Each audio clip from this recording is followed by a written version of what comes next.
Michael Jordan made more money off the shoes than he made playing basketball. That's right. George Foreman made more money off the grill than fighting in the ring. Why we can't do it? We can do it. Yeah, that's what we're doing. That's why we're doing this benefit concert to show the world that, guess what? February 28th, we're going to turn up. We're going to make them say, You know what I'm saying? Are you giving that away? No, we don't get nothing away. The more we make, the more we give. That's what I'm saying. So I can't give you nothing if I don't make nothing. The motto is the more we make, the more we give. And that's how I'm able to help so many kids across the country, because we're able to make money. So you got to have a legitimate business that make money to be able to help and give back. Dope. Are you a dreamer? Man, I'm like Martin Luther King. I'm definitely a dreamer. And so, but I'm a visionary, and I see stuff that other people can't see. Like when you asked me about Snoop, I knew that Snoop's career wasn't over with. I knew that my career wasn't over with after the music. I don't have to sit around and just do music. I can do music whenever I want to. Right. But I got all this other stuff I invested into to be able to do that. Right. And if I didn't do that, then I wouldn't be in the position I am right now. You was also in the NBA. What made you stop? The politics, I was ahead of my time.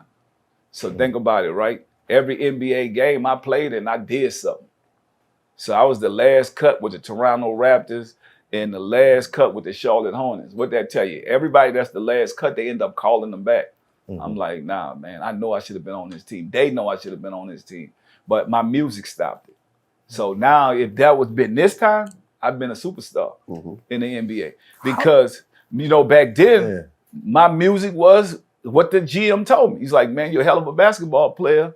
It was in Charlotte, Bob Bass. And I was up there with Anthony Mason and Derek Coleman and all these dudes. Right. You could ask BJ Armstrong, all these dudes on the team with me. Bro, I'm in serious shape. BJ Armstrong just say, P, man, slow down, bro. What you doing? But I've been used to this. Right. You know? And but the GM brought me in the office one day. He just know, because y'all don't know, like everybody think I just went try it out. No, I went to the ABA, the CBA, all the minor leagues. And then I got called up on 10 days, so people don't really know. So you're gonna see that in the TV series. But when I went in the GM office, Bob Bass, he was sitting down, he said, man, you're a hell of a basketball player. And he said, why you ain't scared of Anthony Mason? I said, why should I be scared of Anthony Mason? Because I'm scared of Anthony Mason. And I said, damn. I said, sir, I ain't scared of no man, sir. He said, but your music is pure filth. What? They said it's a Bible-built city. And he had the ice cream. I knew I'm going home, right there. I looked at him like, man, let me go get my stuff out the locker. I was done. Right. I'm like, this man actually listened to this record. I'm out of here. Because he ain't even... I thought you was going to tell him, you ain't see I got the hookup? Nah, I was in his world. I was in his world. And I couldn't do nothing about it. Right. And that's when sometimes your past will catch up with you. That was one of those times that I put all that work in. Wow. Think about it. You think any NBA player want to let me outshine them? And I'm supposed to be a music guy. And I'm putting up buckets. I done played in Rutgers. I done played everywhere out here like this. This what I do. What was your most memorable moment while you were in the NBA? I mean, you know, I played with Steph Curry there with Charlotte.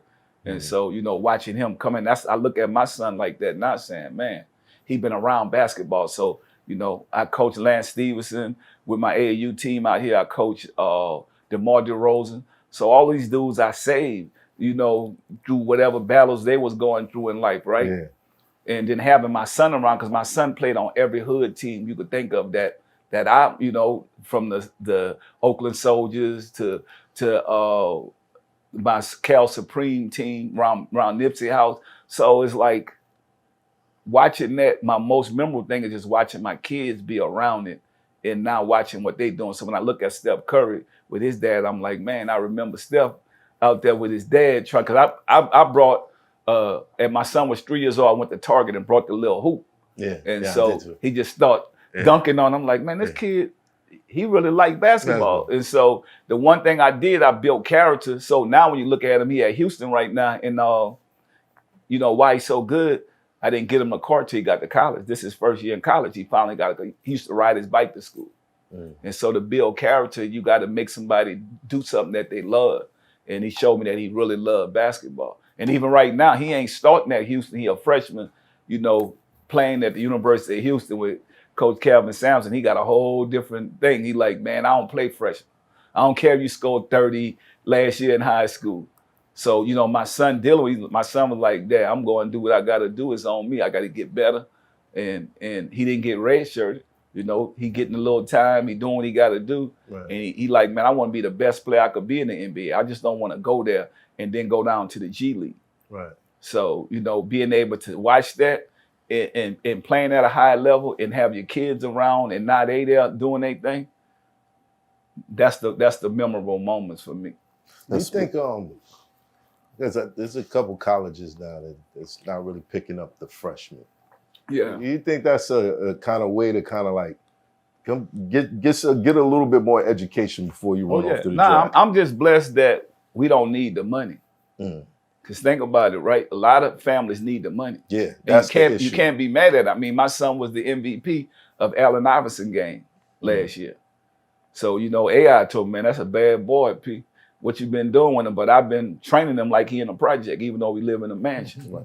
Do you think it's unfair for the families who can barely afford college and their kids are not getting picked up just so that they can pay for an extra year? You know what? It's tough. It all depends. It's a process. It's a journey. And I just think everybody's situation is different. I can understand, you know, getting that money and doing what you got to do if your mom don't have none, but then you got to be prepared for that money. Right. So that's where the education part come from.